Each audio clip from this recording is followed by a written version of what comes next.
આશાથી આવ્યા છે કે ખેડૂતોને થોડુંક વળતર સારું મળે અને અમારે તો થોંભલા જોતા જ નથી. વળતર સારું મળે તો રાખવાના, નકર નહીં. 2 કરોડ રૂપિયાની માંગણી છે. વિચારીને આવ્યા છો કે કેમ સરકાર નથી માની રહી આ લોકોની વાતો, તો તમારા લોકોની વાત? સરકાર અદાણીની દલાલી કરે છે એટલા માટે. એક લાઈનમાં સીધા જવાબ. હા તો બરાબર જ છે ને. વોટ લેવાના ખેડૂતોના, કામ કરવાનું અદાણી. આ લોકોએ લાઈનો નાખી છે અને અમને જે લોલીપોપ આપ્યો છે કે તમને નુકસાનીના આટલા મળશે, કામ થયા પછી જે સ્ટેપ બાય સ્ટેપ એમને અમારી જોડે જે ડિસ્કસ કરેલી, અત્યાર સુધી આજે 20 થી 25 થાંભલા નખાઈ ગયા છે, પણ હજુ કોઈ રૂપિયો આલવા એ રેડી નથી. તમે જો સિસ્ટમથી ચાલશો તો અમે બી સિસ્ટમથી ચાલીશું, તમે સિસ્ટમથી નહીં ચાલો તો અમને પછી મોરું કરતા આવડે છે કે કેવી રીતના આ થાંભલા અમારે ઉખેડવા છે, કેવી રીતના અમારે આ કામ બંધ કરાવવું છે. બંગારવાળા આવીને બેઠેલા છે. બંગારવાળા એવું કહે છે કે 36 રૂપિયા અમે લેવા તૈયાર છે. હા, એ એવું કહે છે અત્યારથી કે વિકાસભાઈ તમે જો કહો તો અમે 36 રૂપિયા ટેમ્પા અમારા રેડી જ છે, અમે 36 રૂપિયા લેવા તૈયાર છે. મેં કીધું ભાઈ શાંતિ રાખો, હમણાં અઠવાડિયું અમારો નિકાલ આવી જવા દો. જો નિકાલ નહીં આવે તો તમે 36 ને 30 રૂપિયા લઈ જજો. ભાગના ગામમાં પટેલોની આજે આ સ્થિતિ થઈ ગઈ, એક ધારી માળા જપવાની. જે વર્તમાન સરકાર છે, ભાઈ ખોટું હોય તો બોલવું પડે, માળા જપજો, 24 કલાક જપો. આજે કેટલા ધારાસભ્ય પટેલો છે? સરદાર પટેલની માળા જઈપા કરે તો સરદાર પટેલ એક ગુણ તો બતાવો એક ધારાસભ્યને. સરકાર અમારી જ છે ને કોઈ પક્ષ કે કોઈ ધારાસભ્ય એવું નામ છે કે બીજેપી અમારી છે. બીજેપી કોઈના બાપની નહીં. અમે તમને બે કાલે તમને ઘેર ડાયવર્ટ કરે તમને ખબર પણ નહીં પડે. બીજેપી અમારી પણ છે, તમારી નથી ભાઈ. આજે અમુક ધારાસભ્ય બને કે હું બીજેપી હું, ભાઈ તમારું કશું જ છે જ નહીં, તમારું કશું ચાલતું નહીં. કઈથી તમારો પક્ષ યાર આ મરી જશે તારે તમે આવવાના જેતપરની અંદર પાટીદાર અનામત આંદોલન તમે માર્યા તારે ઊભા થયા. હવે જેતપરને ખેડૂતોને મારવાના એ બધી ભૂલ જે છે એમની દિમાગને કાઢી નાખે. જ્યારે ખેડૂત વિફરશે સાહેબ, દોડતા નહીં આવે, થાકી જશે એટલે દોડાવશે. એટલે મહેરબાની કરીને આ જે કંઈ છે એનું નિરાકરણ લાવે. અને આ જ ખેડૂતોએ આ સરકાર કે ગમે તે સરકાર હશે અને જ્યાં ગાડી પર બેસાઈ રહ્યા છે તે આ સરકાર આ ખેડૂતો જ બેસાઈ રહ્યા છે.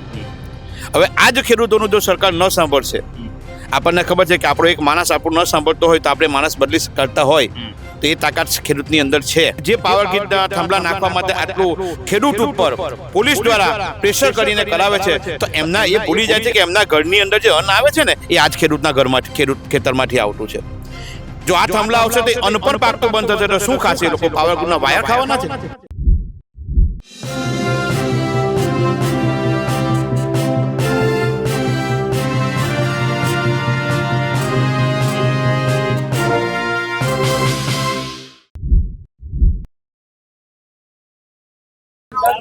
આપણે અત્યારે મોરબી તાલુકાના જેતપરમાં છીએ.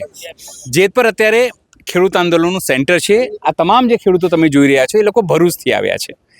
હવે તમે સમજશો કે ભરૂચના ખેડૂતો અને જેતપુરના ખેડૂતોને સમર્થન આપવા કેમ આવ્યા છે. કારણ કે જે દુઃખ અહીંયાના ખેડૂતોનો છે એ દુઃખ આ જિલ્લાના ખેડૂતોનો છે. એટલે થાંભલા, જે થાંભલા કહેવાય ને, થાંભલા આ લોકોના પણ નસીબમાં આવ્યા છે.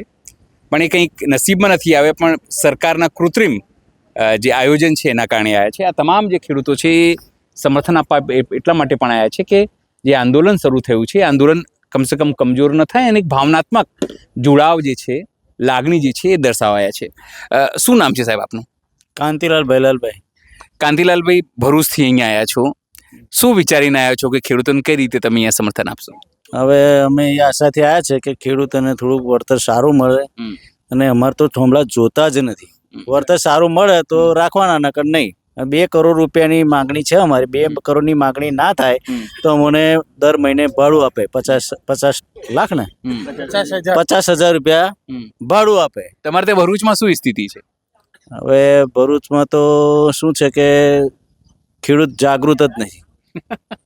જાગૃત નથી એટલે એનું કારણ છે મારા ખેતરમાં આવે છે એટલે મને પડેલી કોઈ સહકાર છે નથી. એટલે અમે આજે જેતપુર આવ્યા છે એમની માહિતી લેવા માટે અને એમને સહકાર આપવા માટે. બીજા પણ આગેવાન છે. શું નામ છે સાહેબ આપ? શશિકાંતભાઈ. શશિકાંતભાઈ, છેક ભરૂચથી અહીંયા તમે લોકો આવ્યા છો લાગણી દર્શાવવા. શું વિચારીને આવ્યા છો કે કેમ સરકાર નથી માની રહી આ લોકોની વાતો, તો તમારા લોકોની વાત? સરકાર અદાણીની દલાલી કરે છે એટલા માટે એક લાઈનમાં સીધા જવાબ. હા તો બરાબર જ છે ને. વોટ લેવાના ખેડૂતોના, કામ કરવાનું અદાણીનું. કેમ એવું લાગે છે કે અદાણીની દલાલી કરે સરકાર? અદાણીની જ દલાલી છે ને. નહીં તો આ બધા પક્ષ મોટા થયા કોના લીધે? ખેડૂતો વડે તો પક્ષ ચાલે છે. તો ખેડૂતોના પક્ષમાં કોઈ આજ સુધી કોઈ બોલતું જ નહીં. 160 ધારાસભ્ય છે. હા, જેટલા બધા ધારાસભ્યો છે બધા ખેડૂતો જ છે. એમાં કદાચ 2-4 ખેડૂત નહીં હોય, બાકી બધા ધારાસભ્યો ખેડૂત જ છે. પણ કઈ કોઈ બોલે છે? આ 10 દિવસ થયા લોકો અમરનાથ ઉપવાસ પર છે, પણ કોઈના પેટનું પાણી હાલતું નહીં. તો પછી શું થવું જોઈએ? તમે લોકો તો માંગણી લઈને બેઠા છો, આ લોકો બિચારા ઉપવાસ કરી રહ્યા છે, પાણી ઉપર ઉપવાસ કરી રહ્યા, વજનો ઘટી ગયા, દવાખાનામાં દાખલ થાય છે, છતાં કોઈ આવતું નથી આ લોકોને પૂછવા માટે. તમે લોકો આવો છો દૂર દૂરથી ખેડૂત લાગણી દર્શાવવા માટે. આ બધી જાડી ચોમડીની છે સરકાર. અમને કઈ કોઈની પડેલી છે નહીં. બાકી 10 દિવસમાં તો એનું રિઝલ્ટ આવી જ જવું જોઈએ. શું લાગે છે કેમ નથી આવતું? એ તો એમને ખબર એમને થઈ ગયું છે. તો પછી ખેડૂતો શું કરવાનો મૂડમાં છે હવે? હવે આ તો પાર્ટ 2 છે, હજુ પાર્ટ 3 તૈયારીઓ ચાલે છે. આ તો હજુ બધો પિક્ચરનો ટેલર જ ચાલે છે. પિક્ચર તો હજુ આખું બાકી જ છે. હજુ પિક્ચર બાકી છે. આપણે બીજા પણ યુવા આગેવાનો છે. શું નામ છે આપનું? વિકાસકુમાર રાજેન્દ્રભાઈ પટેલ, જંબુસર તાલુકો અને અનખી ગામમાંથી. વિકાસભાઈ, સરકાર તો છેલ્લા 30 વર્ષથી અહીંયા વિકાસ કરી રહી છે. તમારું નામ પણ વિકાસ છે. શું કહેશો? આ તો કે છે લાઈનો વિકાસ માટે નંખાય છે. લાઈનો વિકાસ માટે નથી નખાતી, એમના રોટલા શેકવા માટે નખાય છે. અચ્છા. બીજી વસ્તુ કે અમારા ખેતરોની અંદર જે આ લોકોએ લાઈનો નાખી છે અને અમને જે લોલીપોપ આપ્યો છે કે તમને નુકસાનીના આટલા મળશે, કામ થયા પછી જે સ્ટેપ બાય સ્ટેપ એમને અમારી જોડે જે ડિસ્કસ કરેલી કે ભાઈ પ્લિન્થ લેવલનું, પછી ટાવર નખાશે, તાર નખાશે, એ અત્યાર સુધી કોઈ ખેડૂતને અમારા જે 4 ગામ છે, 5 ગામ છે, જાફોપુરા, અનખી, ઉચ્છદ, વાવલી, એ કોઈ ખેડૂતને આજ દિન સુધી કોઈ પૈસો આ લોકોએ આપ્યો નથી. પાક નુકસાનીના 50,000 લાખ રૂપિયા જે એમને આપ્યા છે એ આપી દીધા છે. અત્યાર સુધી આજે 20 થી 25 થાંભલા નખાઈ ગયા છે, પણ હજુ કોઈ રૂપિયો આલવા એ રેડી નથી. કોઈ ખેડૂતને કોઈ પણ જાતના ડોક્યુમેન્ટ એ લોકો આપ્યા નથી અને ડાયરેક્ટ ખેડૂત ના ખેતરમાં આવી જાય છે અને એ એમની રીતના તાનાશાહીથી પોલીસ પ્રોટેક્શન બેસાડીને એ થાંભલા નાખે છે. બીજી વસ્તુ કે તમે નાખો બરોબર, પણ ખેડૂતને તમે જાણ નથી કરતા. બીજી વસ્તુ કે તમે જે રકમ અમને આપવાના છો એ અમને પાવર ગ્રીડના લેટર પેડ પર લખાણ કરીને અમને આપો. તમે જો સિસ્ટમથી ચાલશો તો અમે બી સિસ્ટમથી ચાલીશું. તમે સિસ્ટમથી નહીં ચાલો તો અમને પછી મોરું કરતા આવડે છે કે કેવી રીતના આ થાંભલા અમારે ઉખેડવા છે, કેવી રીતના અમારે આ કામ બંધ કરાવવું છે. પછી ખેડૂત જે બોલશે અને ખેડૂત જે એક તંબી થઈને જે કામ કરશે તે દિવસે એમના થાંભલા ક્યાંથી ક્યાંય ફેંકાઈ જશે. અને મારી પાસે થાંભલા ઉખેડવા કરતા અત્યારે મારી પાસે બંગારવાળા આવીને બેઠેલા છે. બંગારવાળા એવું કહે છે કે 36 રૂપિયા અમે લેવા તૈયાર છે. હા, એ એવું કહે છે અત્યારેથી કે વિકાસભાઈ તમે જો કહો તો અમે 36 રૂપિયા ટેમ્પા અમારા રેડી જ છે, અમે 36 રૂપિયા લેવા તૈયાર છે. મેં કીધું ભાઈ શાંતિ રાખો, અમને અઠવાડિયું અમારો નિકાલ આવી જવા દો. જો નિકાલ નહીં આવે તો તમે 36 ને 30 રૂપિયા લઈ જજો. મારે 36 શું કરવા, તમે 30 રૂપિયા લઈ જજો. બરોબર છે, મારે વધારે પૈસા લઈને શું કામ. બરાબર છે. ને અમારે એવું બી નથી કે ભાઈ તમે અમને અમારી જે જમીન છે એ જમીનની જે વેલ્યુએશન છે એ વેલ્યુએશન પ્રમાણે તમે અમને પૈસા આપો. આજે તમે જો એવું સમજતા હોય કે ભરૂચ જિલ્લાના ખેડૂતો ને હું લોલીપોપ આપીને હું જતો રહીશ, પછી એમની જાતે લડશે, કોર્ટમાં જશે, અમે હવે એવી કોઈ સિસ્ટમ કરવાના નથી. તમે અમને લોલીપોપ આલશો તો અમે તમારા થાંભલા ઉખેડી દઈશું. અમને બીજું કઈ નહીં આવડે, કેમ કે અમે તો અબ્બન છે. અબ્બનને કોર્ટમાં થોડું આવડે કે કેસ કેવી રીતના કરવાનો, શું છે શું નહીં. એટલે અમે આ રીતના ચાલેલા છે. અમારી આવી એક જ માંગ છે કે તમે અમારી જોડે સિસ્ટમથી ચાલો તો અમે તમારી જોડે સિસ્ટમથી ચાલીશું. બરાબર છે. બીજા પણ આગેવાન, શું નામ છે સાહેબ આપનું? હરિરામ પટેલ.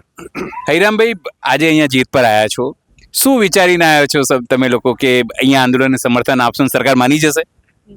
અમે જેતપુર મુકામે ખેડૂતોને એકદમ મળવા આવ્યા છે ને બીજી એક રજૂઆત કરવા કે ટૂંક સમયની અંદર દક્ષિણ ગુજરાતમાં પણ નવું જેતપુર અમે ઊભો કરીશું, કારણ કે સરકાર ઝૂકવા માંગતી નહીં. એક મુદ્દો અમારા તાલુકાનો કે એક વીંગાનો ટાવર છે, ફક્ત 44,000 રૂપિયામાં આવે. ફક્ત 44,000 રૂપિયા? 44,000 પાવરગ્રીડનું બિલ છે અમારી જોડે. 44,000 લાખ, છેલ્લામાં છેલ્લા 4 લાખ. આમોદ તાલુકાની વાત કરું, એથી વિશેષ કોઈ રૂપિયો નહીં. કયો ધારાસભ્ય અમારા તાલુકાની જંત્રી પ્રમાણે એનું ખેતર આપવા તૈયાર છે? તો આપણે લેવું તૈયાર છે એ જ જંત્રી પ્રમાણે. જે 26 રૂપિયા જંત્રી છે 150 રૂપિયા 200, જે જંત્રી પ્રમાણે અમે અમારો ટાવરની જે જગ્યા આપી દે એ જ જંત્રી પ્રમાણે અમને બીજી જમીન કોઈ પણ ધારાસભ્ય હોય, કલેક્ટર હોય, મુખ્યમંત્રી, જે બધા લાઈનમાં નીકળે અમારી પાછળ, કોઈ પણ એક નિર્ણય કરે એટલા જંત્રીની અમારને બીજી જમીન આપી દે તો અમે લેવા તૈયાર છે. અમે મુખ્યમંત્રીને રજૂઆત કરી, કોઈ કચાશ નહીં બાકી રાખી. ભરૂચ જિલ્લાના ખેડૂતોએ એવું નથી કે અમે આજે જ કૂદી પડ્યા, કોઈ કચાશ બાકી નહીં રાખી. મુખ્યમંત્રી સુધી રજૂઆત કરી. ઋષિકેશ પટેલ જાણે ઘર જેવા થઈ ગયા, એટલી બધી રજૂઆત કરી. પણ કલેક્ટર જાણે, કલેક્ટર કે સરકાર ઉપર બધું છે અમારી પાસે. કલેક્ટર તો શું છે, નોકરી વાળો માણસ છે, બધાને ખબર ટાવર અટકવાનો નહીં. જે કઈ પૈસાનો પ્રોબ્લેમ છે સરકાર જોડે જ છે. સરકાર મેં કોણ બેઠું? અમે જેને ચૂંટીને મોકલા એ જ બેઠા છે. હવે એમનું કઈ ચાલતું નહીં. બધા તાલુકા પંચાયતમાં જેમ રખડે રૂબરૂ જોયું છે, બધા તાલુકા પટાવાળાની જેમ જ રખડે. વિધાનસભા બહુ આટા માર્યા અમે. મુખ્યમંત્રીનું પણ ચાલતું નહીં. મેન મુદ્દા પર આવું મુખ્યમંત્રી છે કોને? મારા સમાજનો, પટેલ સમાજનો ભૂપેન્દ્રભાઈની વાત. ભૂપેન્દ્રભાઈ પટેલ મુખ્યમંત્રી પટેલ છે ને, પટેલની અંદર એટલી તાકાત એની સાહેબ નેતૃત્વ કરવાની તાકાત પટેલોને દરેક સમાજના લોકો આપેલી. આજે તમારી તાકાત કઈ ગઈ પટેલની? કોઈ મોટા ભાગના ગામમાં પટેલોની આજે આ સ્થિતિ થઈ ગઈ, એક ધારી માળા જપવાની. જે વર્તમાન સરકાર છે, ભાઈ ખોટું હોય તો બોલવું પડે, માળા જપજો, 24 કલાક જપો. આજે કેટલા ધારાસભ્ય પટેલો છે? સરદાર પટેલની માળા જઈપા કરે તો સરદાર પટેલનો એક ગુણ તો બતાવો એક ધારાસભ્યની અંદર. એક ગુણ નહીં. સરદાર પટેલ 2 સત્યાગ્રહ કરે, ખેડાનો કર્યો, બારડોલીનો કર્યો. તમારે મેં એકની તાકાત છે ખાલી જેતપરમાં આવીને ઊભા તો રહો?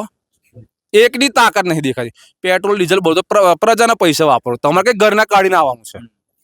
તાર પછી સરદારના નામ પર તો કેટલી કથાકારો નીકળી પડ્યા કે સરદાર પટેલની કથાઓ કરતા થઈ ગયા. તો આ શું છે? આ બધું આ ખેડૂત જ છે ને? તમે આવો લા, એનો મતલબ તમે પર રોટલા જ શેકા ને સરદારના નામ પર. આટલી બધી સરદારની ભક્તિ તમને આવતા ખેડૂત મૂર્ખ અભણ સમજે. આ 21મી સદીનો એક એન્જિનિયર વકીલો બધા પેદા થયા છે, પણ તમે અભણ ના સમજો. આ તો ખાલી ને 15 તારીખે જે અમારી રેલી થઈ, જે મીડિયાની અંદર આવ્યું, એક ખાસ મેસેજ આવ્યો, એ કોઈ ભૂલ ના કરે, મહેરબાની કરી કે રેલી અમારી ફેલ ગઈ છે. ખેડૂતો ધારે તો પહોંચી શકે, ગાંધી કોઈ બાપની તાકાત ને રોકી શકે. પણ એક માનવતાનું ઉદાહરણ પૂરું પાડ્યું કે જે હિંસા માટે જે કઈ થયું એને આંદોલન અમે નીતિ નિયમ મુજબ ચાલ્યા, અમે ઘરે પાછા ફેર્યા. એવું ના સમજે કે આંદોલન ફેલ ગયું. આંદોલન કરતા અમને પણ આવે જેવું જિંદગીમાં એવું આંદોલન કરી શકે. પણ માનવતાની દ્રષ્ટિએ ખેડૂત એટલે ભગવાન જોડે જોડેલો માણસ કે ફેલ નથી ગયું. અમે જાતે પાછા વળ્યા, વાર પણ નહીં લાગે. જયારે વિધાનસભાને ઘૂસી જઈશું એટલે મહેરબાની કરી સરકાર સમજી જાય. અમે તમને બેહાડ્યા જ ભાઈ, સરકાર અમારી જ છે, કોઈ બહારથી અમેરિકા લંડનથી નહીં આવ્યું. એટલે સરકાર અમારી જ છે ને કોઈ પક્ષ કે કોઈ ધારાસભ્ય એવું ના સમજે કે બીજેપી અમારી છે. બીજેપી કોઈના બાપની નહીં. અમે તમને બેહાડ, કાલે તમને ઘેર ડાયવર્ટ કરે તમને ખબર પણ નહીં પડે. બીજેપી અમારી પણ છે, તમારી નથી ભાઈ. આજે અમુક ધારાસભ્ય બને કે હું બીજેપી હું, એટલે ભાઈ તમારું કશું જ છે જ નહીં, તમારું કશું ચાલતું નહીં. કઈથી તમારો પક્ષ યાર? અમે વોટ આપ્યા, તમને બેહાડ્યા, કાલ તમે કે 5 વર્ષની મુદ્દત માટે બેસાડ્યા. કોઈ આઈએસ ઓફિસર તો છે ને કે દર વર્ષે ઇન્સેન્ટિવ મળે ને આગળ જાય. 5 વર્ષનો કોન્ટ્રાક્ટ છે, સમજીને ચાલો. કાલે તમે ઘેર ભેગા થવાના છે, એ મહેરબાની કરીને ખેડૂતના સમર્થનમાં આવો. બાકી ગામ તમને ગદ્દાર જ કહેવાનું છે. આજે તમે જો એમને ગદ્દાર છે કોઈ બાકી નહીં રાખ્યું. સરદાર પટેલ ગુણ તો એક ધારાસભ્ય રહ્યો નહીં. સરદાર પટેલ ખેડૂત, ખેડૂત એટલે સરદાર પટેલ. આજે જે 115 કે 116 ખેડૂત છે ધારાસભ્ય, કઈ ગયું તમારું સરદારત્વ? એમ તો 3000 કરોડની શ્રદ્ધાંજલિ. આ શ્રદ્ધાંજલિ આ મરી જશે તારે તમે આવવાના જેતપરની અંદર. પાટીદાર અનામત આંદોલન તમે માર્યા, તારે ઊભા થયા. હવે જેતપરને ખેડૂતોને મારવાના છે. એ બધી ભૂલ જે છે એમની દિમાગને કાઢી નાખે. જ્યારે ખેડૂત વિફરશે સાહેબ, દોડતા નહીં આવડે, થાકી જશે એટલે દોડાવશે. એટલે મહેરબાની કરીને આ જે કંઈ છે એનું નિરાકરણ લાવે, વચ્ચે મધ્યસ્થી કરે, એનું કંઈક નિરાકરણ લાવે, કાં તો કંઈક ને કંઈક પોલિસી બનાવે. તો અમારા પણ આગેવાનો વચ્ચે રહીને એનું નિરાકરણ લાવશે. આ તો પછી તમારે કંઈક હલવું જ નહીં, એટલે સમજવું શું અમારે? આટલી બધી દાદાગીરી ના ચાલે. કાં તો પછી 2027ની તૈયારી રાખે. ખેડૂત થાકી ગયા ભાઈ. હવે મારું 30 એકરનું ખેતર છે, આખું ક્રોસ ચીરીને જાય છે, આખું ક્રોસ ક્રોસ ચીરીને જાય છે. અમારી બાજુના ગામમાં એક વીંગા જે જંબુ છે, જેટલો ટાવર છે ને એટલું જ ખેતર છે. આજે અમુક લોકો સિટીના લોકો એવું કહે છે કે ખેડૂતો ખોટી માંગ 2 કરોડ. આ તમે વિચાર, જે એક્સપ્રેસ હાઈવે કે નેશનલ હાઈવેની બાજુમાં જેનું ખેતર આવતું હોય એને તો ભૂલી જ જવાનું. આમાં જે જંબુસરના ભાઈ વાત કરી, બિલકુલ પેટ્રોલ પંપની બાજુમાં ખેતર આવ્યું ને રોડ ટચ ખેતર, 3 કરોડની ઉપર એની કિંમત હતી. આજે ટાવર એને કોઈ લે જ ના. પ્રોબ્લેમ તઈ થાય, અમારે ભાવ એનો જ હોય, બાકી અમારે કઈ ભાવ નહીં જોઈતો ભાઈ. બધું તમે નક્કી કરો તો આની હારું અમે દોડવાના ખોટા. પણ અમારે પાટલી પેઢીને જીવાડી તો પડશે ને, બાકી વૃદ્ધાશ્રમ છલકાશે અમારાથી હોય. છોકરા શું કહેશે કે તમે અમારે આવું થાંભલા જ બચાવી, બીજું બચાવ્યું હું? જાઓ ભાઈ સીધા વૃદ્ધાશ્રમની અંદર. કિંમત એની માગીએ છે કે તમે જો ભાઈ ગાઈડલાઈન જાહેર કરી કે આ વૃક્ષ ના વવાય, આ પેલું ઇન્ફ્રાસ્ટ્રક્ચર ના ઊભું થાય, તબેલો ના બને, તો કરવાનું હું? તો બેઠા બેઠા ઘંટડી વગાડે કે તમે પકાવીને તમે ખાઓ, અમે પકાવીને તમે ખાઓ. એની બાબતે કંઈક તો બુદ્ધિ જેવું તો એમ તો આખા જગતની બુદ્ધિ પ્રજાને મારવા સારું, તો આ બુદ્ધિ કેમ નહીં દોડતી? પણ એક વાત ચોક્કસ છે કે ગુજરાતનું રાજકારણનું કોઈનું કશું ચાલતું નહીં. મુખ્યમંત્રી લગીને પહોંચી ગયા, હવે એનું પેટનું પાણી જ નહીં હલતું તો બીજાને પછી ઉપવાસ પર તો ઉતરવું જ પડે ને. આ આટલી અમારી માંગ છે. બીજા પણ આગેવાન છે. સાહેબ, શું નામ છે આપનું? સંદીપ ભટ્ટ. સંદીપભાઈ, શું કહેશો? જે રીતે લોકો જે છે એ લોકો અત્યારે અહીંયા આવ્યા છે, તમારા ભરૂચના લોકો અહીંયા સમર્થન કરવા માટે, તમારા ભરૂચમાં પણ એ સમસ્યાઓ છે. સરકારને કીધું સાહેબે કે પેટનું પાણી સરકારનું હલતું નથી, એટલા લોકો ઉપવાસ કરી રહ્યા છે, તમે લોકો આંદોલન કર્યું, સીએમ સુધી PM સુધી તમામ જગ્યાએ રજૂઆત કરી. શું લાગે છે કે સરકાર કેમ ખેડૂતો તરફ નથી જોતી? નિષ્ક્રિય છે સરકાર, કારણ કે સરકારને કોર્પોરેટ લોબીનું પ્રેશર વધારે છે અને ખેડૂત માટે કોઈ સારા નિર્ણય લઈ શકતી નથી. બીજું કોઈ કારણ નથી. ખેડૂત માટે સારા નિર્ણય સરકારને લેવા નથી, કારણ કે કોર્પોરેટ લોબી જ્યાં કામ કરતી હોય ત્યાં બધી ખેડૂતનું હિત ના જોવાય. બીજું કોઈ કારણ અમને નથી લાગતું. બાકી 10 દિવસ સુધી જ્યારે કોઈ 5 કે લગભગ 7 ખેડૂત પુત્ર જ્યારે ભૂખ્યા હોય, 10 દિવસ સુધી ખાધું ના હોય, અન્ન ના લીધું હોય, ત્યાં સુધીમાં તો સરકારે જાગવું જોઈએ. જો 10 દિવસ સુધી સરકાર ના જાગે તો બીજું કોઈ કારણ અમને નથી દેખાતું. નિષ્ક્રિય છે સરકાર. તો પછી હવે શું કરે ખેડૂતો? સમજો આ તો સરકાર સમજો સાંભળતી ના હોય, આ લોકો ઉપવાસ આંદોલન કરી રહ્યા છે, છતાં જો કોઈ પણ સંવાદિતાનું અથવા સંવાદિતા કરતી પણ હોય પણ યોગ્ય ઉકેલ વગર સંવાદિતા થતી હોય તો એનો મતલબ શું? પછી ખેડૂતો પછી શું રસ્તો? આ જેતપુર એક જિલ્લો તાલુકો હોય કે જિલ્લો હોય, આવું જેતપુર જેવું દરેક જિલ્લામાં થશે. પછી ધીરે ધીરે કાલે કદાચ આની બાજુના જિલ્લામાં થશે, પછી એની બાજુના જિલ્લામાં થશે. એટલે ગુજરાતના દરેક જિલ્લામાં પછી આંદોલન ઉગ્રતા રૂપ લેશે. અત્યારે કદાચ આ લોકો ગાંધી ચિંધ્યા માર્ગે બધું અપનાવી રહેલા છે, પછી કદાચ શહીદ ભગતસિંહના માર્ગે અપનાવે, સુભાષચંદ્ર બોઝનો માર્ગ અપનાવે. એટલે જો સરકાર નહીં જાગે અત્યારે તો આ આંદોલન બંધ નથી થવાનું, કે આ આંદોલન વેરવિખેર નથી થવાનું. અત્યારે સરકાર તરફથી કે બીજી બધી સંસ્થા તરફથી કાવતરા ચાલી રહેલા છે કે આ આંદોલનને વેરવિખેર કરી નાખે. અને કાવતરા ચાલી રહ્યા છે કેવી રીતના? તો હવે બધું મીડિયામાં તો ના બોલાય, તો સમજે મીડિયા પણ કે ભાઈ કઈ રીતે થઈ શકે છે, ને સરકારને પણ ખબર છે કે કઈ રીતે થઈ શકે છે. એટલે આ આંદોલન કાવતરાથી બંધ નહીં થાય, અને જો સરકાર નહીં માને તો આ આંદોલન હજુ ઉગ્રતા રૂપ લેશે. શું નામ છે સાહેબ આપનું? ધર્મેશભાઈ પટેલ. ધર્મેશભાઈ, ભરૂચથી આવ્યા છો? ભરૂચ જિલ્લો. આ તમામ જે ખેડૂતો છે, તમે લોકો 3 લક્ઝરી બસ ભરીને અહીંયા આવ્યા સમર્થન આપવા માટે. ખૂબ મોટી વાત છે કે ખેડૂતો હવે એક થઈ રહ્યા છે પોતાની વાતને લઈને. પણ સવાલ એ જ છે કે પછી આટલું દિવસ થવા છતાં થાંભલા આવી રહ્યા છે. ભરૂચમાં આંદોલન, કચ્છમાં આંદોલન, મોરબીમાં આંદોલન, સુરેન્દ્રનગરમાં કોઈ જિલ્લો બાકી નથી, પણ સરકાર જે છે કંઈક સાંભળવા તૈયાર નથી. અને તમે મને લાગે છે એ જ વસ્તુ માટે અહીંયા આવ્યા છો, તો કેમ નથી લાગતું કે આ લોકો કેમ નથી સાંભળતા? સરકાર, મારી દ્રષ્ટિએ તો સરકાર ખેડૂતનું હિત ઈચ્છતી નથી. પણ આ તો કે છે મેં ખેડૂતોની સરકાર છે. બોલવાવાળા તો બોલશે જ કે અમે 2000 બી આપી છે ખેડૂતોને. આપે છે પણ હિત ઈચ્છતી નથી. 2000 આપીને 2 કરોડ લેવા માંગે છે. અને તમે આગળ પણ પ્રશ્ન કર્યો કે તમે જે ભરૂચ જિલ્લાના ખેડૂત છો, આ જેતપુરનો ખેડૂત છે, પણ અમારી જ્ઞાતિ એક છે, અમારી જ્ઞાતિ ખેડૂત છે. અમે બધા ખેડૂત છીએ. અને આ જ ખેડૂતોએ આ સરકાર કે ગમે તે સરકાર હશે એને જ્યાં ગાડી પર બેસાડી રહ્યા છે તે આ સરકાર, આ ખેડૂતોએ જ બેસાડી રહ્યા છે. હવે આ જ ખેડૂતોનું જો સરકાર ન સાંભળશે, આપણને ખબર છે કે આપણો એક માણસ આપણું ન સાંભળતો હોય તો આપણે માણસ બદલી કરતા હોય તો એ તાકાત ખેડૂતની અંદર છે. કે એ બદલવાની તાકાત ખેડૂતની અંદર ખેડૂતને જગતનો તાત કહેવાય છે. આપણી કૃષિ સંસ્કૃતિ છે, આપણી ભારતીય સંસ્કૃતિ કૃષિ સંસ્કૃતિ તરીકે ઓળખાતી છે. તો જો સરકાર ખેડૂતનું ન સાંભળશે અને આ જો વીજ થાંભલા નાખશે તો આપણે ખેતી કઈ રીતે કરવાના છે? કૃષિ સંસ્કૃતિ આપણી જે છે એ કૃષિ સંસ્કૃતિ જળવાશે કઈ રીતે? ખેડૂત પોતાના ખેતરની અંદર અન્નનું ઉત્પાદન નહીં કરશે તો આ જે અત્યારે સરકારી અધિકારી છે, પાવર ગ્રીડના અધિકારી છે કે કોઈ પણ કક્ષાના અધિકારીઓ છે કે જે પાવર ગ્રીડના થાંભલા નાખવા માટે આટલું ખેડૂત ઉપર પોલીસ દ્વારા પ્રેશર કરીને કરાવે છે, તો એમના એ ભૂલી જાય છે કે એમના ઘરની અંદર જે અન્ન આવે છે ને એ આજ ખેડૂતના ઘરમાં ખેતરમાંથી આવતું છે. જો આ થાંભલા આવશે તો અન્ન પણ પાકતું બંધ થશે તો શું ખાશે એ લોકો? પાવર ગ્રીડના વાયર ખાવાના છે કે ઇલેક્ટ્રિસિટી ખાવાના છે? એટલે સરકારે આ વિચારવું જોઈએ અને ખેડૂત હિતની અંદર નિર્ણય લેવો જોઈએ. આજે એક જગ્યાએ થયું છે, આ ચિનગારી છે. આપણને ખબર છે કે અંગ્રેજો સામે જ્યારે ભારતને આઝાદી મળી ને ત્યારે ઇતિહાસની અંદર આપણે ભણ્યા તો ઇતિહાસની અંદર આવ્યું છે, પણ આ જેતપુર આ એક નિષ્ઠા કેન્દ્ર બન્યું છે.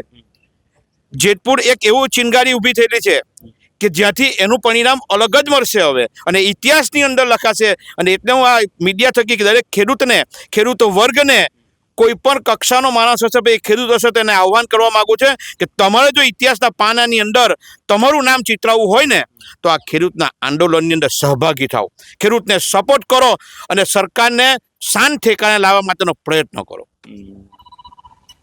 સ્વાભાવિક છે કે આ તમામ જે ખેડૂતો છે એ ભરૂચના ખેડૂતો હોય, મોરબીના ખેડૂતો હોય, તેઓ સ્પષ્ટપણે એ વાત કહેતા થઈ ગયા છે કે હવે એક જ જાત છે, અમે ખેડૂતો છીએ. એ લોકો કંઈ હંમેશા કહું છું હું કે એ લોકો કંઈક તાજમહેલ નથી માંગી રહ્યા કે કુતુબ મિનાર નથી માંગી રહ્યા. તે એટલું જ કહી રહ્યા છે કે જે જમીન સરકાર પ્રાઇવેટ કંપનીઓને આપી રહી છે એ કંપનીઓના યોગ્ય વળતર એમને અપાય. યોગ્ય વળતર મીન્સ એમનું જીવન યાપન થાય, એમનું ફ્યુચર જે છે એ સિક્યોર રહે અને કમસે કમ એમને કહેવા માટે રહે કે એમની જમીન ગઈ તો એના બદલામાં એમને યોગ્ય વળતર સરકારે આપ્યું છે. રોષ એટલું છે કે જો નહીં સાંભળે, ચીમકી અપાઈ રહી છે ખેડૂતો. ધીરે ધીરે જે ચિંગારી છે ધીરે ધીરે આગ બની રહી છે લોકોના મનમાં સરકાર પ્રત્યે અથવા જે સત્તા પક્ષ છે એ તમામ ધારાસભ્યો પ્રત્યે એક રોષ જે છે એ વધી રહ્યો છે. એ રોષ ઉગ્ર ક્રાંતિ અથવા તો એના કરતાં પણ વધુ ન થાય એ જોવાનું કામ પણ એ સરકારનું છે. પણ સવાલ એટલું જ છે કે હજુ સુધી સંવાદિતા કેમ નથી? હજુ સુધી કોઈ ધારાસભ્ય કેમ નથી આવતું? હજુ સુધી સરકારના કોઈ પ્રતિનિધિ કેમ આવીને વાતચીત નથી કરી રહ્યા અથવા તો તેમને સમજાવવાનો પ્રયત્ન કેમ નથી થઈ રહ્યો અથવા તો યોગ્ય વળતર આપવાની વાત કેમ નથી કરી રહ્યા? તમામ જગ્યાએ એ વાત છે અને એટલા માટે જ આ રોષ જે છે એ ભરૂચનો નથી, એ મોરબીનો નથી, પણ સમગ્ર ગુજરાતના ખેડૂતોનો છે. સહયોગી વિભાગો સાથે અનિલ પટેલ, જેતપર, મોરબી. जय किसान, जय जवान, जय किसान. हम हमारा हक मांगते नहीं किसी से भीख मांगते, हम हमारा हक मांगते नहीं किसी से भीख मांगते. जय जवान, जय किसान, जय किसान, जय जवान.